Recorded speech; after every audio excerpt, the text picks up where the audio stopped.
Bug and I are going to work on touch. I'm going to grab a treat, put it in a fist, and then I'm going to hold that hand out. And when she boops that hand, I'm going to open the hand and let her have it. Treat and fist, boops, open my hand, let her have it. Now, if my timing is good, as she punches her nose into my fist with the treat, I'm going to say yes, and then open it. So I've got that marker. The behavior I want is nose touch, yes. When she tags my hand, the reward is the treat. Antecedent behavior consequence. So it's initially a visual cue. I present that fist is the antecedent, the behavior is the nose boop, the consequence is the treat. And I get the yes in right as she tags my hand. Right about here, I'm going to start saying, because it's very predictable, I know she's going to look for the fist. I'm going to start going, touch, yes, and give her the treat. Touch, yes, give her the treat. Touch, yes, give her the treat. Or I could use a verbal cue, boop, yes, she gets the treat. Boop, yes, she gets the treat. We've added movement because she was excited to play the game. She knows the game, so I want to make it more dynamic and more interesting for her. That's a cookie toss-off, and it's to give her a break from what we're doing in the moment. And so now what you're going to see me do is put the treat in one hand, but ask her to boop the other hand. So I'm showing you an empty hand, and then I'm asking her to boop that empty hand, and the reward comes from the other hand. This is to start making sure that Bug understands this isn't a bribe. There isn't always food in the hand I want her to target. I want her to target whatever fist I'm showing her, and especially if I use the verbal cue that I have chosen, touch or boop. So the treat is now always coming from the other hand, and I've added in a little movement just to be a little bit more dynamic. But what a great way to reward your dog, or to ask your dog and reward your dog for being next to you.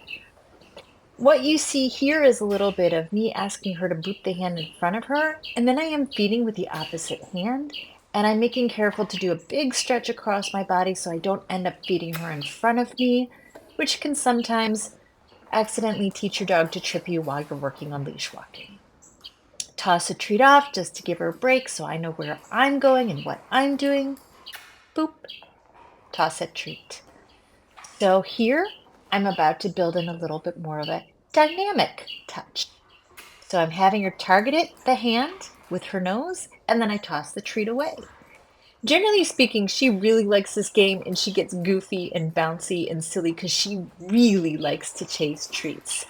You're seeing her behavior being a little bit more chill and quiet just because, she's a little more chill and quiet today. When you look at the outdoor videos, you're going to see her really kind of chasing that treat and pouncing on it as though it were a little critter, which I kind of like. This game has been a great way to redirect her away from squirrels, but still allow her to do the behavior that she loves, which is to chase. These are all exercises that you may break down and work on one piece at a time. But what I want to show you here, and what I want to be clear about, is there is a bunch of ways to use this very basic touch targeting behavior to build engagement and to reinforce your dog for coming back to you, orienting towards you, checking in with you. Right there, you just saw me scatter a couple treats on the ground, and I said, all done, just to let her know that we're not going to do any more of that game. And I changed games where we're doing a little walking, touch targeting, and this time the treat is coming from the hand that is in front of her. So I'm having her target, I mark that moment, and I reach behind me to grab a treat. So I'm feeding her from the same hand that she targeted, which is great. Less chance that I reinforce my dog in front of me if I feed her from the wrong hand. So check the next couple sets of videos. We'll break down each behavior a little bit more so you can work on one thing at a time. But keep in mind that this is a great place to go, to get to keep your dog engaged and interested and you guys having fun with one simple cue. Constantly changing, how the cue happens, where you are, where the treat is coming from, and build up some more excitement with your dog so that they think you are an amazing person to work with. Oh, I don't know what happened there. She's a good girl. So the next couple of videos will be much more specific on the timing and each step that you can work on individually.